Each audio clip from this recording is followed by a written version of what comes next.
Terima kasih Anda masih bersama kami di Indonesia Bicara pada tema malam hari ini itu pertaruhan KPK, dan untuk saat ini sudah tergabung bersama kami Bapak Arsul Sani, anggota Komisi 3 DPR RI. Selamat malam Bang Arsul. Ya, malam Arlista. Assalamualaikum. Waalaikumsalam warahmatullahi wabarakatuh.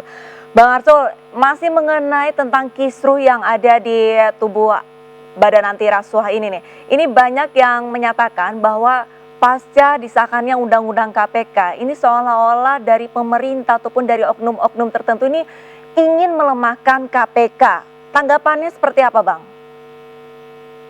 Ya, kalau ada anggapan seperti itu wajar saja ya. Saya melihatnya seperti ini, bahwa sebetulnya kalau kita bicara tentang katakanlah ya usaha untuk melemahkan KPK itu justru yang paling penting bukan dari sisi melihat dari sisi katakanlah revisi undang-undangnya, tetapi dari kebijakan-kebijakan konkretnya, kebijakan-kebijakan konkretnya ya. Oke. Nah, karena itulah maka tugas dari pimpinan KPK itu untuk menunjukkan kepada publik bahwa tidak benar ya ada katakanlah implementasi dari aturan, kebijakan ya ataupun keputusan konkret yang kemudian membuka ruang untuk bisa dianggap, untuk bisa ditafsirkan sebagai sebuah bentuk pelemahan terhadap KPK. Bang Arsul, lantas mengenai adanya pemecatan ke-75 pegawai KPK ini salah satu imbas ataupun implementasi yang bisa dikatakan dari Undang-Undang Revisi KPK yang balik lagi ingin melemahkan Badan Anti Rasuah ini sendiri. Ini bagaimana? Jadi bisa saya jelaskan seperti ini ya. Kalau kemudian penyidik KPK itu statusnya dialihkan dari pegawai KPK menjadi pegawai ASN, ya. Itu jangan kemudian dianggap itu sebagai upaya pelemahan, karena atau katakanlah kalaupun bukan dianggap pelemahan, sebagai upaya untuk meniadakan independensi dari penyidik, penyelidik atau jajaran KPK lainnya yang terkait dengan penegakan hukum di bidang korupsi ya. Karena apa? Karena kan misalnya ya Kementerian KLHK ya, Kementerian Lingkungan Hidup dan Kehutanan itu kan juga punya Direktorat Jenderal Penegakan Hukum. Ada juga penyidiknya PPNS. Mereka juga independen. Auditor-auditor di BPK itu juga berstatus juga sebagai aparatur sipil negara. Tapi kan siapa yang berani mengatakan bahwa mereka tidak independen karena itu statusnya adalah ASN? Independen atau tidak itu kembali kepada pikiran, sikap, tindak kita sendiri untuk mau dependen atau tidak ya. Tetapi yang mau saya tekankan dalam konteks alih status ini adalah bahwa sebetulnya semangat ya politik hukum yang diletakkan oleh pembentuk undang-undang baik DPR maupun pemerintah itu tidak untuk mengurangi ya pegawai KPK melalui proses seleksi. Maka yang kami pilih adalah alih status. Itu yang dalam bahasa formulernya. Nah, kalau konsekuensi dari alih status, meskipun itu harus dilaksanakan sesuai dengan peraturan perundangan, maka itu harus diperlakukan spesial.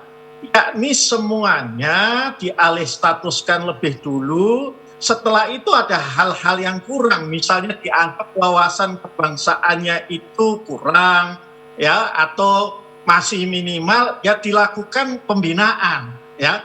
Kalau wawasan kebangsaan kurang itu tidak hanya pegawai KPK, semua bahkan anggota DPR yang pejabat negara, pejabat publik itu juga harus punya wawasan kebangsaan yang memadai. Tetapi untuk menilai kurang atau tidak itu juga harus melalui instrumen atau tool yang baik, tool yang tidak kontroversial, tool yang tidak aneh-aneh. Persoalan yang ada adalah kemudian di dalam menilai wawasan kebangsaan para pegawai KPK, terutama yang 75 itu itu kan kemudian mengemuka pertanyaan dan lain sebagainya yang merupakan tool atau sarana yang aneh-aneh, yang dianggap tidak pas, yang dianggap bahkan misalnya tadi di rapat paripurna DPR dipersoalkan ada pertanyaan yang menghadap-hadapkan antara Al-Quran dan Pancasila lah misalnya. Nah persoalannya ada di sana. Jadi bukan di perlu tidaknya misalnya apakah tes atau apapun namanya ya, wawasan kebangsaan. Tapi pelaksanaannya dan materinya yang tidak pas, itu yang harus dipersoalkan. Baik.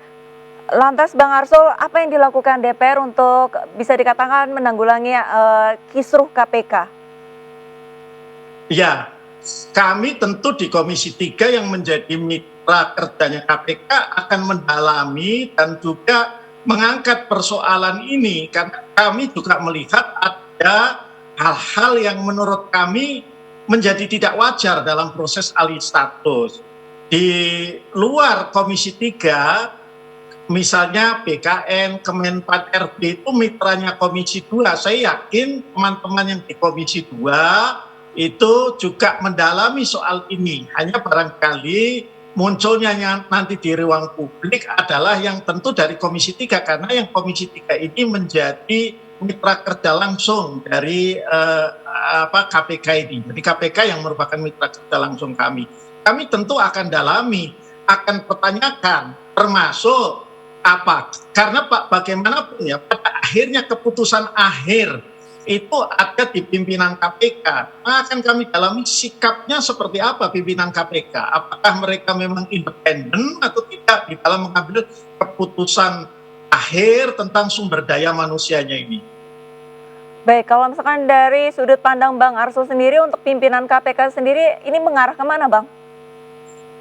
Ya, itu yang kami kan tentu tidak bisa kemudian menyimpulkan pimpinan KPK begini atau begitu sebelum kami mendengar penjelasannya. Tetapi yang ingin saya sampaikan, kalau kemudian ada kesan ya bahwa katakanlah tes wawasan kebangsaan TWK ini dipergunakan untuk dalam tanda petik ya, dalam tanda kutip ya, menyingkirkan kelompok pegawai tertentu di KPK, maka itu juga hal yang wajar karena penjelasan dari pimpinan KPK dan sedikit penjelasan dari pimpinan BKN itu juga saling bertolak belakang.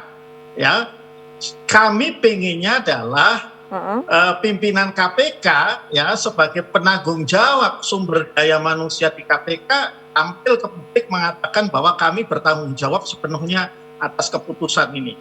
Nah, selain itu tentu harus mengembangkan dialog. Ya, karena ini yang terkena dampak ini kan orang-orang yang sudah menjadi bagian dari keluarga besar KPK sudah puluhan tahun ada di sana, ya, bahwa kemudian ada kekurangan dan yang lain-lain, ya silakan kalau kekurangannya terkait dengan wawasan kebangsaan, pimpinan KPK kemudian bisa ya melakukan apapun lah forumnya, apa upgrading, refreshing atau apapun, penataran atau yang lain-lain, bisa dengan Lemhanas, bisa dengan katakanlah kalau itu bentuknya pendidikan bela negara nantinya ya dengan Kementerian Pertahanan. Itu saja, tetap semangat untuk mempertahankan, semangat untuk tidak memberhentikan mereka itu harus muncul dan nampak nyata dari jajaran pimpinan KPK. Itu harus terus-menerus ditekankan, ya jangan ragu-ragu gitu loh. Baik Bang Arsul, selain kita berdua ini sudah tersambung juga Bapak Ferry Amsari, pegiat anti korupsi. Selamat malam, Bang. Malam, Mbak. Oke, Bang Ferry, menanggapi kisruh KPK yang semakin lama ini semakin memanas dan banyak publik yang justru menilai ini pemerintah bisa dikatakan diam saja seperti itu atas pemecatan ke-51 pegawai KPK. Tanggapannya seperti apa Bang? Apakah ada unsur-unsur tertentu atau seperti apa? Ya, pertama kan dari awal sesungguhnya upaya memberhentikan masif beberapa pegawai KPK ini sudah diduga terencana ya, bagian yang tidak terpisah dari upaya perubahan undang-undang KPK. Dan uniknya 51 orang ini berkaitan dengan kasus-kasus yang melibatkan partai-partai yang bisa dikatakan bagian dari pemerintah. Nah, itu sebabnya diamnya pemerintah menjadi janggal dan sikap tidak tegas presiden ketika dia memerintahkan atau memberikan pidato terhadap situasi yang ada terkait pegawai KPK jadi terasa kian janggal karena aneh kalau kemudian sikap presiden itu ditentang oleh pimpinan KPK bahkan oleh Badan Kepegawaian Negara BKN begitu yang merupakan bawahan presiden. Ya. Dan bahkan kalau kita lihat peraturan pemerintah nomor 17 tahun 2020 tentang manajemen PNS ya, kita bisa mengetahui bahwa presiden itu dapat saja mengangkat atau memberhentikan PNS. Jadi presiden bisa kok menyelesaikan masalah ini kalau pimpinan KPK, BKN, dan Kemenpan RB tidak patuh terhadap instruksi presiden, ya dia bisa mengangkat saja 75 bahkan seribuan pegawai KPK ini. Harus diingat ya bahwa proses ini bukan pengadaan PNS, bukan tes baru, tetapi alih status pegawai KPK menjadi PNS. Dan kalau kita lihat PP alih status yang lama, baik itu alih status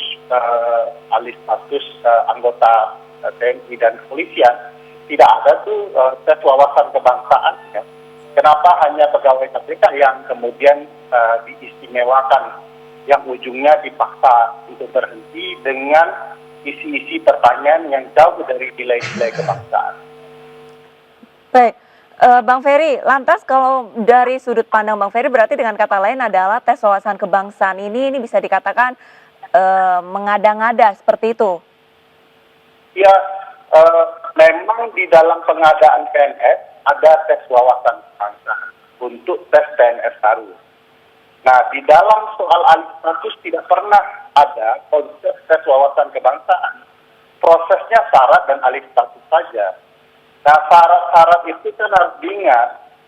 Kalau syarat setia taat kepada Pancasila, Undang-Undang Dasar, NKRI, dan pemerintahan sah, yang sah ya, juga ada untuk calon presiden dan calon anggota DPR, DPRD provinsi, kabupaten, kota. Tapi syarat yang sama itu tidak pernah diteskan menjadi tes wawasan kebangsaan. Tidak pernah kan ada calon presiden dan calon anggota DPR di tes wawasan kebangsaan. Hanya karena ada kalimat syaratnya harus setia dan taat pada Pancasila, Undang-Undang Dasar, dan yang lain-lainnya. Jadi, memang kalau dilihat lebih dalam, lebih hati-hati di dalam ketentuan peraturan perundang-undangan, memang sepertinya TWK ini adalah bagian yang kemudian direkayasa sedemikian rupa dengan pertanyaan-pertanyaan aneh untuk menjadi kamuflase ya, alasan yang sebenarnya tertutup, yaitu tidak mau pegawai-pegawai ini melanjutkan perkara-perkara besar yang sedang mereka tangani. Jadi inilah alasannya, mereka dianggap tidak lulus wawasan kebangsaan dengan berbagai nama ya, radikal kah ya, Taliban kah, yang mestinya kalau dilihat mereka betul-betul orang-orang yang mengabdi kepada negara, kepada Pancasila dan Undang-Undang Dasar dengan memberantas koruptor, gitu ya. Bahkan kalau kita lihat ya di dalam pemilu kita itu calon anggota DPR yang pernah terlibat kasus korupsi sekalipun ya ketika mencalonkan kembali tidak ditanya dia setia pada Pancasila dan Undang-Undang Dasar. Tidak dilakukan tes wawasan kebangsaan, apakah mantan koruptor yang maju kembali tidak lebih patut di tes wawasan kebangsaannya karena mereka diragukan nilai-nilai Pancasilanya karena pernah bertindak koruptif gitu ya. Jadi sekali lagi ini memang mengada-ngada, dibuat-buat untuk kemudian menutupi kebenaran sesungguhnya, yaitu menyingkirkan pegawai-pegawai yang kemudian sungguh-sungguh melakukan pemberantasan korupsi, dan perkara yang mereka tangani adalah perkara-perkara yang melibatkan pemerintah, minimal partai-partai pemerintah. Baik, dari Bang Ferry kita ke Bang Arsul. Bang Arsul, senadakah dengan bisa dikatakan statementnya Bang Ferry kalau misalkan tes wawasan kebangsaan ini adalah salah satu cara KPK ataupun oknum-oknum tertentu bisa dikatakan seperti itu untuk menghambat kinerja KPK yang sedang memproses kasus korupsi di pemerintahan. Tapi jangan jawab terlebih dahulu karena pemirsa usai jeda kami masih akan segera kembali, tetaplah bersama kami.